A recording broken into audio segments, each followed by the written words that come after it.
Okay, so a talk on story fundamentals. So I'm going to be cheeky and ask if us as a group had to tell a story, what would be the key ingredients? Before I give this talk, what do you think the key ingredients are of a good story? Well, how would you approach a story? Just throw some ideas out there. What do you think the key? Yeah. They should be complex. Probably got some growth in there. Mm-hmm. One that stays with you. Okay. Characters. Yep. So what I'm hearing is actually accurate, and it's actually what we need to do. So it's really good to see that we actually understand what we need to do. Now, what I'll expand on now is us giving us a structure to make sure that we do action. Because sometimes we know what to do, but we don't actually follow through and actually do it. So I'm going to quickly go through and share something. So Abigail just recently did a review of Horse Tales. I've done a quick edit of this just so we can focus on the story parts. But this will give us a clear indicator that our target audience, or those that represent our target audience, care about story. So there we go. Here's not too long. And we've lost some. It'll kick in just a bit delay. Okay.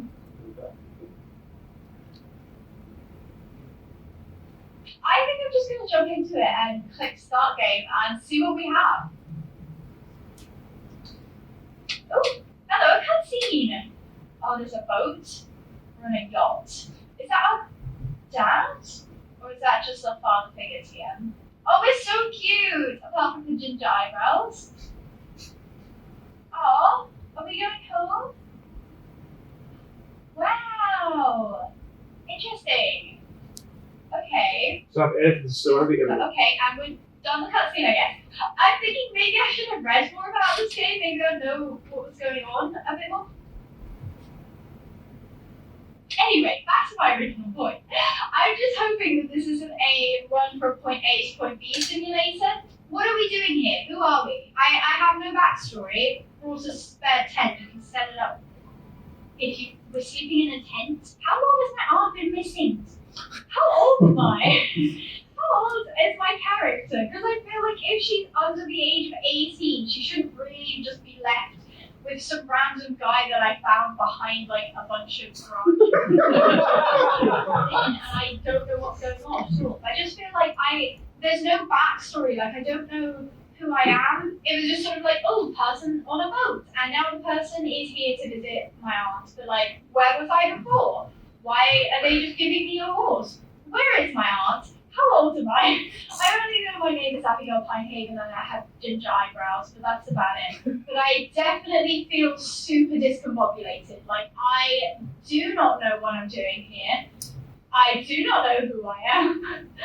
I don't think I'll show like everything that I'm doing, just because I have a feeling it's going to be like, I think it's going to be a case of like running from point A to point B, collecting items. At some point they'll get more into like horses and the breeding and stuff. But then I am enjoying the game, it's just that I'm confused. I don't know what I'm doing here. Okay. So that hopefully that makes it pretty clear. Our audience story is important, yet it's something we overlook so quickly. Okay. So let me switch back to presentation. So we basically saw Abigail go through the emotional journey of a bad story. And I'll show you what that looks like. And the example I'm using here, I'm actually going to see if I can put the lights on. Yeah. And hope it doesn't kill No. Okay. So The Matrix is a very good story. It's a phenomenal story. But I'm going to use a certain scene from The Matrix to depict something. It's not a bad scene, I'm just using artistic license. So, my things are very fast. So basically, this is pretty much what Abigail was experiencing. Who am I? Like, you see, like Neo waking up in this, just popped out of the Matrix, completely disorientated. Who am I? What is going on? No idea. And I'm going to draw emphasis to the words I'm using. Who am I? What is going on? And there's three more questions the person asks. When, where, and why. and he had to ask those very, very quickly, and then he got flushed away. So that's pretty much how Abigail felt. She just got whisked away on the story, had no idea, just dragged along. Okay. So who am I? I'm an amateur writer, at best. But over the last 4.5 years, I've done some writing for our games. I helped set up the initial premise for Horse Riding Tales, and then we had a freelance writer work for us, and I did some editing on his work. That was the beginning of my writing. Then I wrote the pet quests. Then we got a freelance writer on for Dino Tamers. They were not performing well at all, so we didn't use them at all. I completely rewrote the story for Dino Tamers. And then Wolf Tales, I've done the story for all the different animals. So that's my background. And I like GMing, do some role-playing. Mark's actually been part of one of my role-playing sessions. Lots of fun. And I've written a guide on story development. And I'm also writing a choose your own adventure book in my free time. Alright, so what's the goal? We've seen a massive jump in our other departments in the company. Stories are different, so we have seen improvements. Looking back from the first games we were doing, all the way back to Horse Paradise and Wolf Evolution, we've seen an improvement, but there's still plenty of room for growth.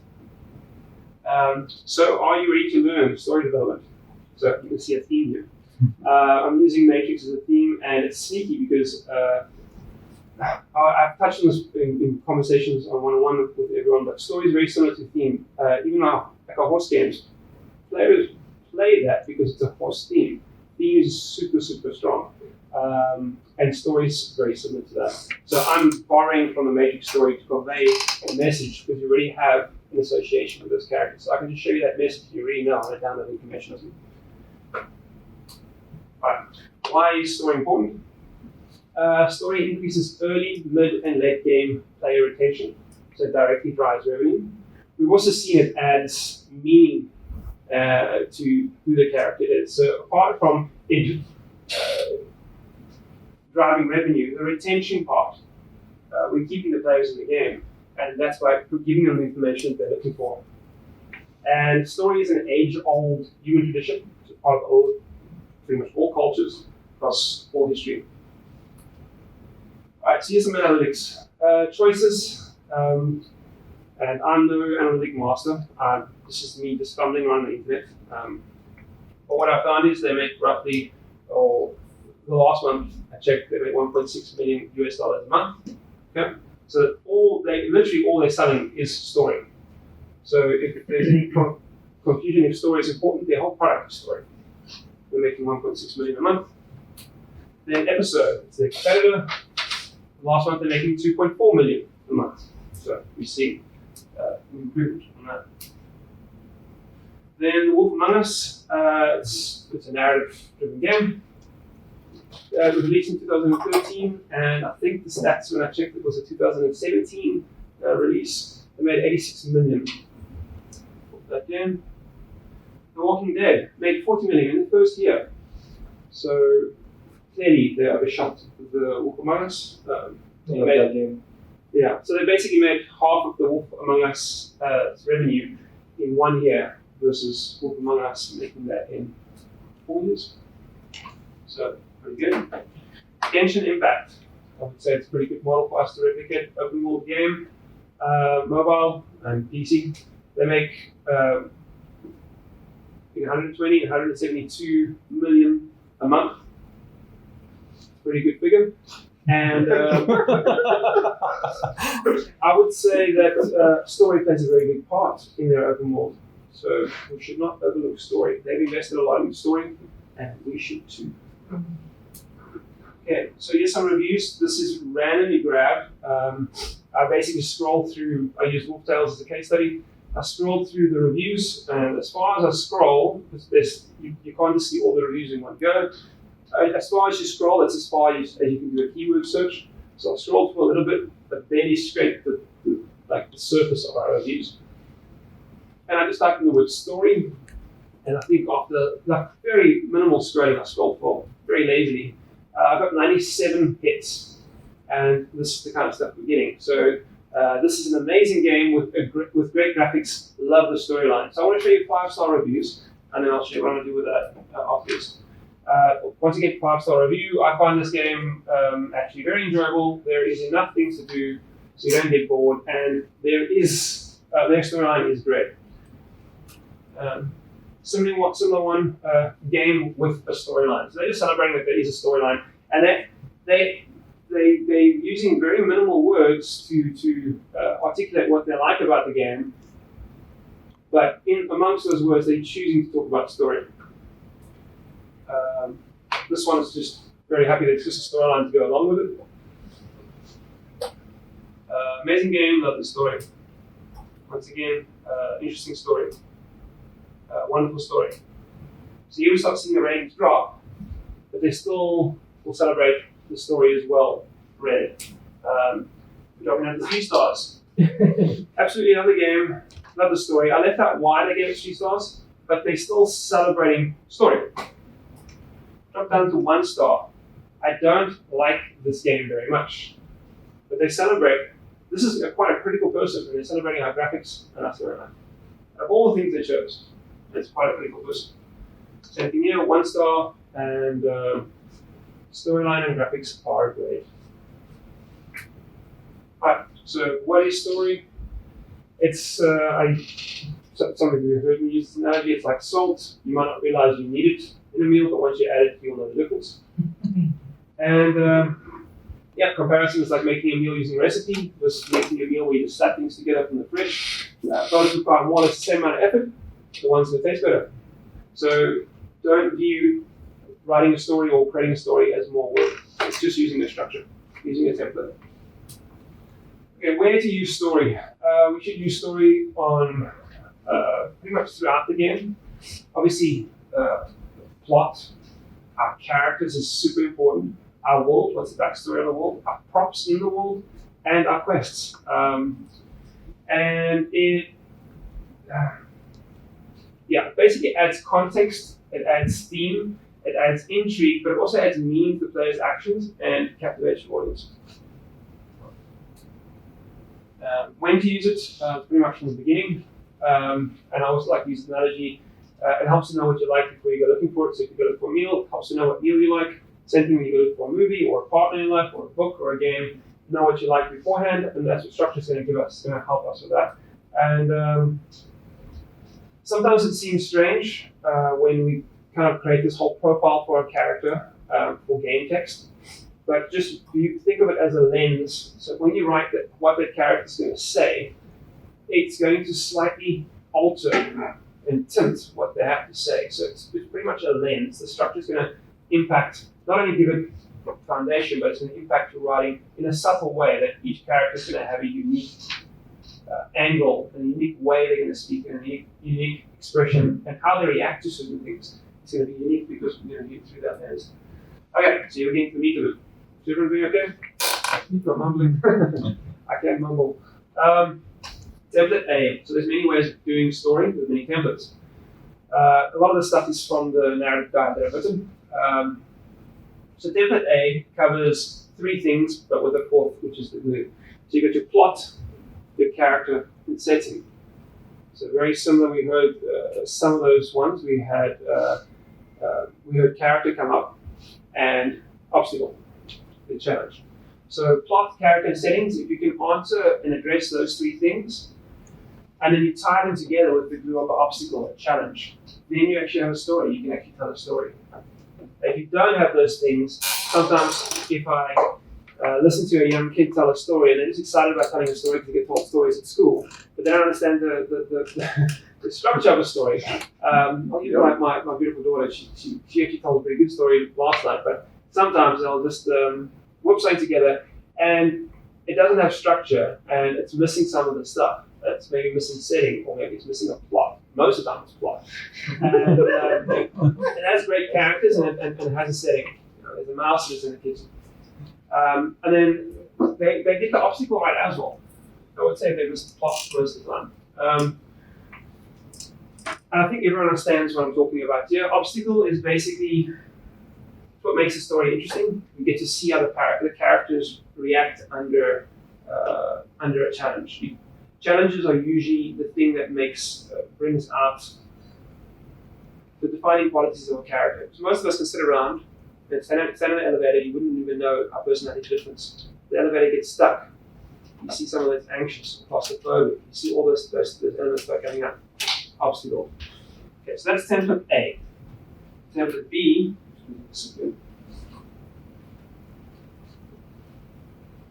is actually what I've been using on you.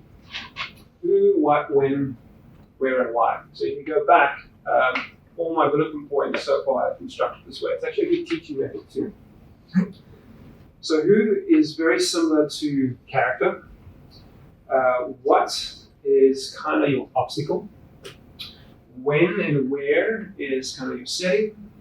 And why is kind of going back to character and your obstacle, kind of explaining why and what's happened. Your one person to move. It's a really good structure as well. You can do a hybrid. So here you'll see I have character, obstacle, plot, and setting. So you can see I've taken those first three, makes basically four. Those first four, and I've nested it under these three. And I would say this is probably the best template to work from. My own little cheat sheet.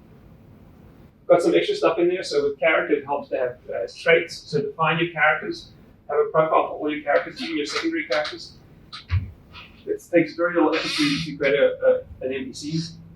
Understand what your character's likes and dislikes are, because it helps you understand who they are. Test them in a difficult situation, just in your mind. Show, don't tell. So I've got a cool analogy or example where Game of Thrones, and I've read it a long time ago, but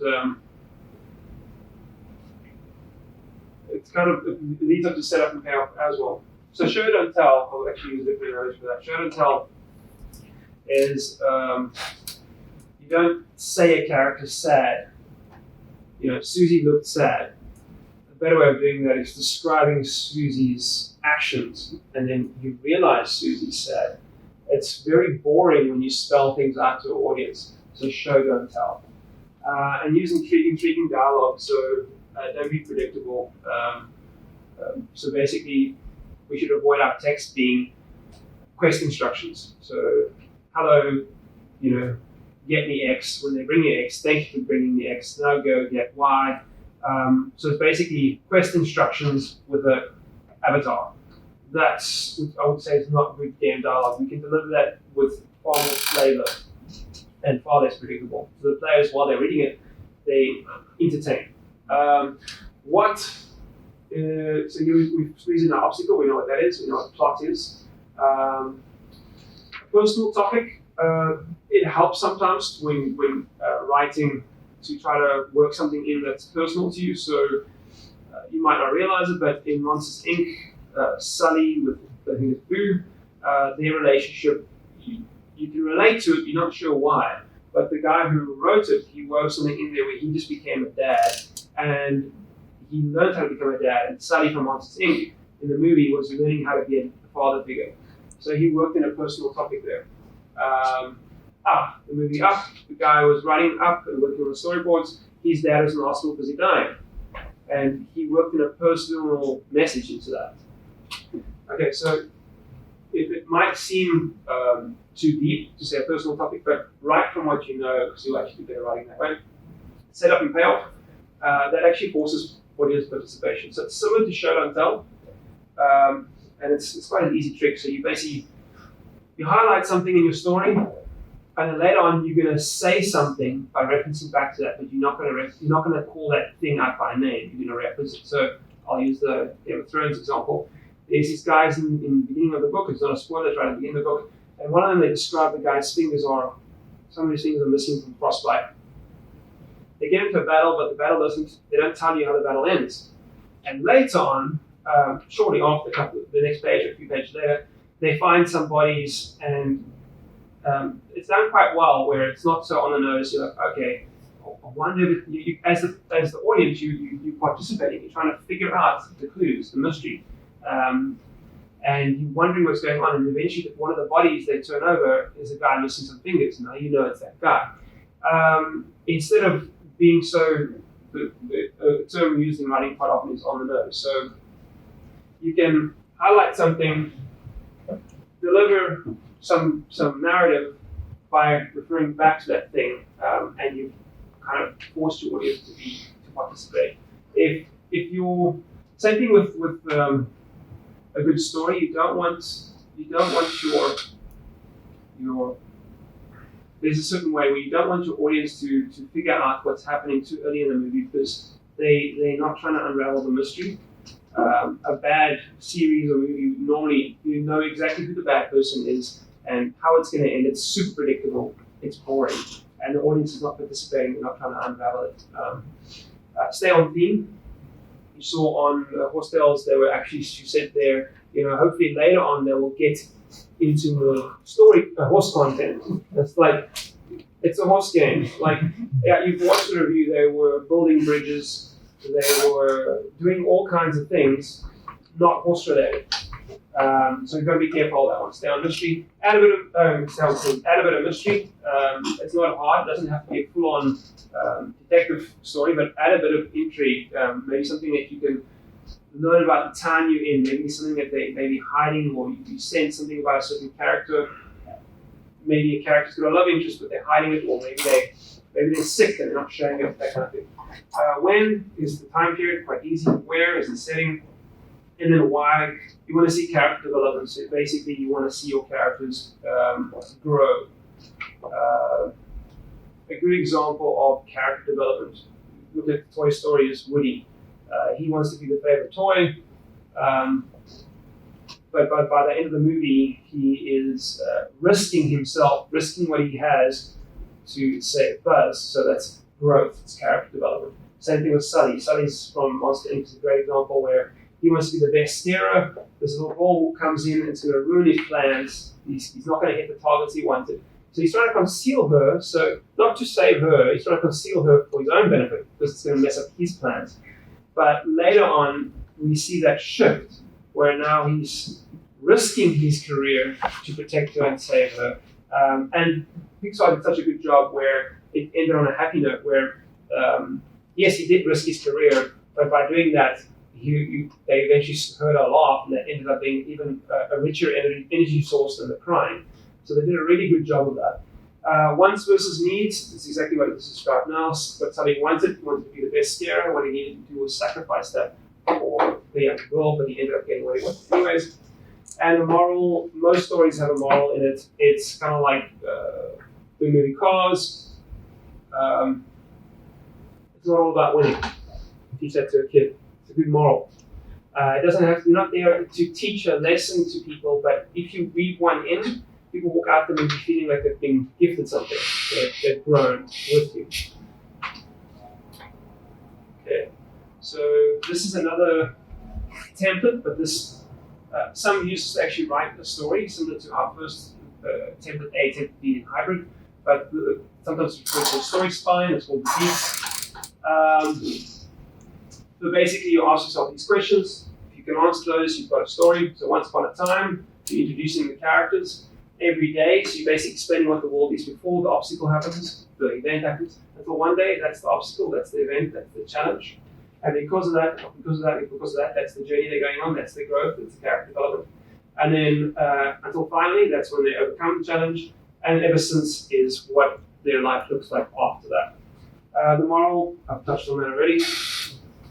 Some tips. Narrative prompts, you can use words and pictures to inspire yourself. Sometimes you don't know what the story should be about. Literally, there's story cubes you can buy, they're little dice you can roll, and they have little pictures, and you put pictures in a sequence and try to tell a story. You'd be amazed what you get. Little prompts. You can use words for that and pictures. I use words in my narrative guide. Tell your story to other people. Sometimes the story sounds good in your head, you can even put it in your game. And you won't realize it's bad because you're not getting it told in sequence. You've had a meeting about this section and that section, but sit down and tell the story. And the more you tell it, you will realize there's holes in the story. Maybe something doesn't seem as believable or isn't as entertaining. You just change the sequence. That's the basic structure. It's like telling a joke. You need to understand what you're withholding and when to deliver the punchline. I've already touched on what personal experience helps with that. Stakes basically make what the player does feel meaningful. So in Pet Quests, we set up the farmer. Basically all his crops were destroyed, but he's the sole farmer for Metacrop. And we also introduced North there, and it was a great opportunity for us to introduce North and have players like North, because North got injured, and when you see North limp aside, you see protected he's a big pumpkin. But the stakes are high because he's the primary farmer in the area. So now you got to try to figure out what happened to the crops and how to solve it. So there's a sense of urgency to try to include that. And not so important with games, more important with writing, but choosing a perspective and a tense helps. So writing present tense or past tense. And perspective, I really like how Dune by Frank Herbert is written in third person and first person. So first person, you get to actually hear how the character analyzes everyone else in the room and how he digests that information in his mind. And you can even relate to how he perceives things and how he analyzes them. Like, wow, I think of it the same way. When they convert that to a movie, it's so hard to convert somebody's thoughts onto screen. Books do that very well, but some books do it purely third person, some do it purely first person, and some are a mix. Like Red Rising, I think does a bit of a mix, sort of in this game. Okay, archetypes. This is important to know. So you've got those structures, the 5 Ws, which we discussed earlier, or the plot, character setting, and then the obstacle that glues it all together. But in that, you need to understand this too. So you have there's seven. Yeah, there's 7 archetypes. There are no more than this. This is all you get. Try as you like. You can fit all stories into these 7 archetypes. So know which archetype, what story you're telling. Hopefully that makes sense. So if you want to watch The Godfather, great character progression. You see that character start off, and he's not interested in his father's business. He doesn't want to be into gangs and stuff like that. Until things go wrong, and I think I can't remember what the defining moment is, but his brother gets shot and he starts getting sucked into it. And great character progression, it's called Rebirth. You see his character change completely. He becomes the most ruthless gangster on the face of the planet. Rebirth, really, really good. Quest, Lord of the Rings, Star Wars, Hero's Journey, Rags to Riches, Rocky, Pursuit of Happiness. What a great movie. Tragedy, great. Gatsby, Romeo and Juliet, comedy, Team America, Napoleon Dynamite. I think it's pretty straightforward. Overcoming the Monsters is a great one. Terminator, Alien. You know what story you're telling. Genre. You can have different archetypes in different genres. So you can have horror, Overcoming the Monster. You can have a comedy, Overcoming the Monster. So understand your genre. And once you choose your genre, know your subgenre. Cool, I've chosen action. Is it a spy movie? Is it a war movie? Is it a thriller? Good example here. I chose thriller as my genre. What's my subgenre? It's crime, or it's a disaster thriller, or it's a spy or legal conspiracy. So you have genre and subgenre, and you have archetype. You need to be able to answer this question before you can actually say you know the story. This is very similar to what we were discussing. We've already covered this. This is the character's arc. This is once upon a time, and then until one day, so something happens. In this case, Buzz Lightyear into his life. So he's challenged, he hits rock bottom, and this is the defining moment where his wants versus his needs clash. And here he starts putting Buzz Lightyear, he starts working towards, he's seeing his friends don't like him anymore, they've rejected him, and he starts working to turn his life around, and he puts Buzz Lightyear first. And that he overcomes the obstacle, and that's the conclusion. And I like the story arc, the way it's drawn, because here's the character starting out, once upon a time, this is where they are now, and if you have a look, there's growth, there's climb, and that's important. Okay, I've got an ending for that narrative guide already. You need to be able to answer these questions for your characters. Then you have an NPC, and it's very quick to do. What gender are they? What age are they? What trait do they have? I think I've got, most of these things I've got a breakdown of different traits you can choose from. So if you don't know, you can randomly choose one.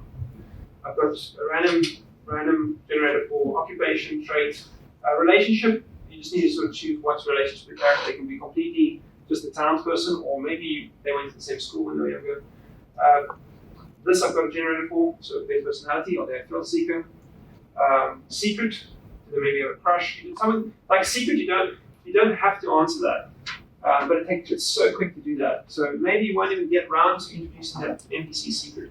So, and maybe your relationships with them, you won't even get around to that. So as you use it more and more, and you realize it's like a super secondary NPC, you don't even have to answer that, but it does help to answer them. And what's their motivation? Maybe this person's achievement oriented, they want to start their business. So it's a gardener that's sickly, they're 52, they're male, they went to the same school with you when you were younger, they're a bit of a thrill seeker, they've maybe got a secret crush, maybe the baker or the librarian, and their goal is to start their own business. Now we know who that NPC is, except for their gardener. This is, if you go back, you'll see I covered on motivations at the bottom. So their motivation is achievement, start their own business. There are 9 motivations. I put this together myself. There's 9 motivators that will drive a character, intrinsic and extrinsic. 5 intrinsic motivators. An example of intrinsic motivator is autonomy. So something that will drive a player. So food and shelter. Look at I Am Legend. There's a couple of motivators in that movie, but one of them is basically survival. It's a pretty good motivator, food and shelter.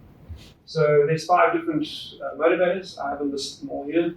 5 intrinsic and there's 4 extrinsic. So extrinsic motivator could be power, competition, somebody that wants to climb, say, the corporate ladder. That's their motivator. But it's external power.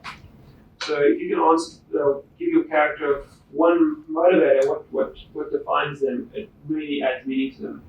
And the other one is personality types. There's 288. There's positive ones and negative ones, 155 positive, 133 negative. So it's not complicated. Once again, just choose one randomly off the list. The one I chose was dramatic. This character's dramatic. And that's maybe their positive personality type. Negative personality type, maybe they're impatient. So now all of a sudden you've got an impatient gardener or a dramatic gardener. A little bit more depth to your character. And when you write the dialogue to that character, when somebody's impatient, it's going to come across. When they're dramatic, it's going to come across. So, if we keep going, dropping a lot on you. 7 quest types. There are no more. There are only 7. Alternate the quest types in your game. Don't keep doing collection. You can break them up. You can try and create some more mechanics or manipulate the mechanics you have. But you have slave or guard, and you have escort somebody or take a message. And then you have retrieve something or heist, which is steal. So collection can be 2. So you literally have Ocean's 11 over there. Negotiate. That's a pretty good quest. It's one that's overlooked quite often, is to negotiate something. Escape. It's very different from slave and guard, and it's very different from escort. So escaping a prison. Investigate. Going to look into something. So that's investigate is so much different from any of these. Rescue. Rescue is quite unique. So you're rescuing someone. It can be seen as collection, but it's classified as its own one. So just know that there are 7 different quest types, and try to alternate. Don't keep using the same one. Parthian shot. Wow, generally do this in all talks I get. So I'm a pretty deep thinker. I'm a Christian. So I want to ask us, what are the 5 W's of our stories? So who are you? Your traits, your wants, and your needs. I would encourage everyone to do that. Look at yourself. What are you doing here? What is your defining event or events? Look at your life. What is the event that defines you or the events? Maybe it hasn't happened yet. When in your life does this event or event occur? Which is pretty much, has it happened or has assistance come? And generally there's quite a few in your life, not one. Some bigger than others. Where does the story take place? Is it a workplace event, a family event, private life event, school event? And why this event? Sort of like Sully's event, the growth you got to see in Sully. Why this event in your life? Why are you here? What have you learned? With that out of the way, I'll say, what have we learned? We looked at who is story for and who can benefit from it, everybody. What is the structure of story? We've got character, plot, setting, and obstacle. We've got the 5 W's of who, what, where, when, and why. We've got archetypes, we've got genre, subgenre, we've got traits, wants versus needs, we've got setup and payoff, we've got show, don't tell, stay on theme, please stay on theme, backstory, quest types, when to implement structure, which is throughout production, where to apply story, which is when you plot your characters, your world, your props, your quests, and why do we care about story? It's retention and revenue. We are improving our narrative pipeline via Foxy, so this is how the pipeline would look. The creative director and the writer would sit down to look at the premise of the story. At the moment, I'm acting director, creative director, and we're trying to negotiate to get a writer on board, Lucy, which is really good. Once the story premise, it's just a general premise, it's very loose, it's basically an elevator pitch of what's the story about, not even that far. That gets handed over to the writer, but I include the writer at this point already. The writer would actually go and create the story using the structures we discussed. But story premise, we could even start exploring what's the archetype, but it's not locked in, it's just a general idea. Outline is gets fleshed out far further. Then the narrative designer, that's the person involved, like Nick, who works directly with the actual game, the quest types, the dialogue systems. He would take what we've discussed and the outline and see what quests can accommodate that outline. Once those quests have been laid out, and Nick's helped me put this together, we go to the narrative designer and says, cool, this is the quest that's going to happen, write the text for that. So that's the exposition, that's the quest text, that's the character's text. Once that's done, the narrative designer, which is Nick, will work on the quest systems, and he could probably do that in tandem with the writer because they already agreed on what's happening. So while the writer's writing the text, he's working on the quests, different quest systems and the narrative systems. And then finally I come in and it's basically to make sure that everything's cohesive. I do a sign off. So I think that makes sense. What now? We're at the end. I would encourage everyone to go do a free course on story development by Pixar on this website here. Khan Academy. It's completely free.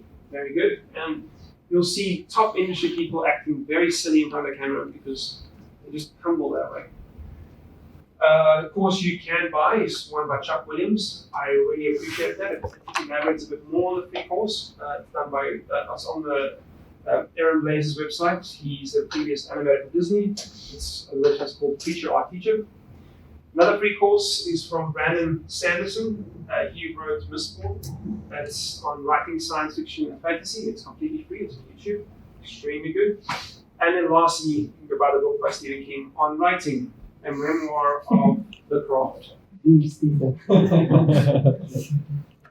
Do you understand story development a bit better now?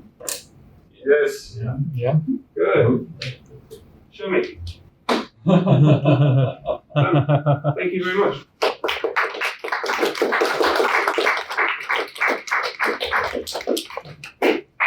Questions? You can ask more. Me? You can ask. Oh, no. Okay, I have a question. So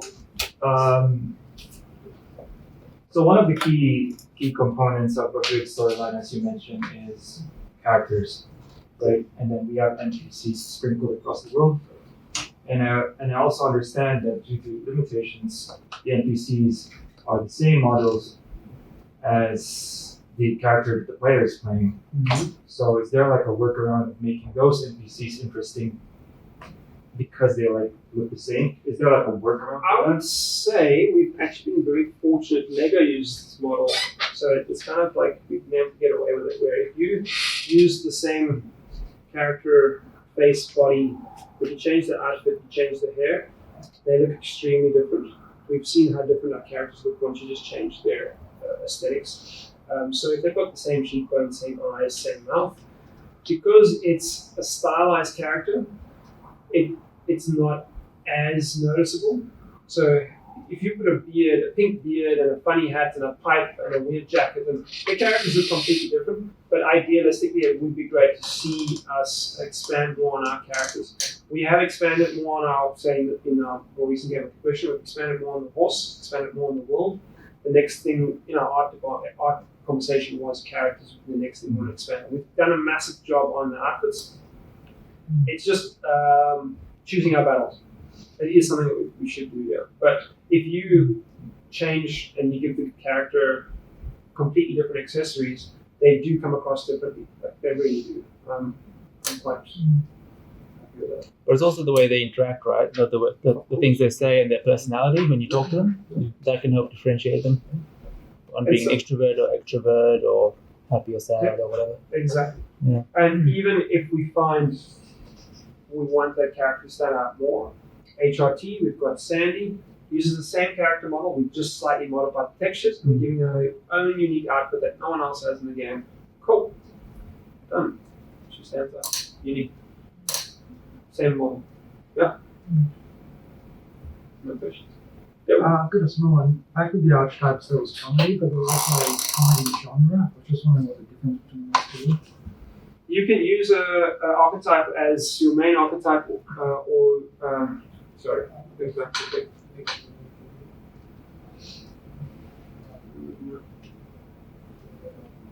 So you got an archetype, you got comedy.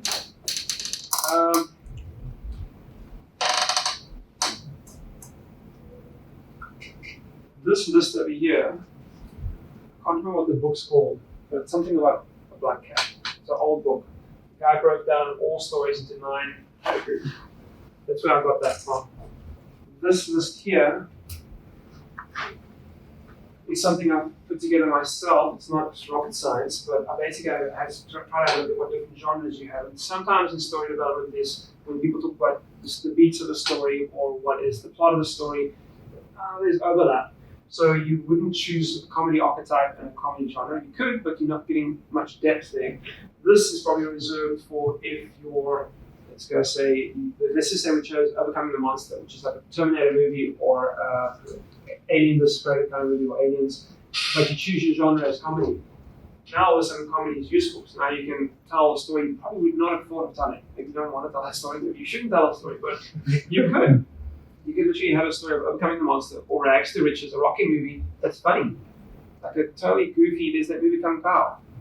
The character's trying, it's a Rags to Riches kind of story, but it's a comedy. So that's why I've included comedy as a genre, so you can add it to one of the other archetypes. Yeah, one way that I might think of it too is that the genre is maybe, you could say it's a bit more definitive of like the tone to the work, whereas the archetype is more structural in that. Not that it necessarily fully defines the structure, but like it's more, there are patterns within that are more prevalent rather than just genre defining it itself. Yeah. So what I guess the comedy archetype structure would be, I guess, like if it wasn't a comedy movie, what would it be? If you're using it, So I guess for like Team America, Mhm. what makes that rather than like, I guess, Quest or one of the other ones? So I haven't watched Team America in a while, but it's actually very good to do that very test where you say, is Team America, is it potentially a Quest, the movie, it's maybe a Quest movie. It's actually a Quest movie, but the genre is comedy. Yeah. Or is the archetype comedy and the genre is something else? Yeah. And that's a healthy exercise to go choose your favorite movies and see how could you, which category can you put in. Break your favorite movies down and see what kind of combinations fit. Right. Okay. No more questions? Thank you very much. Thank you.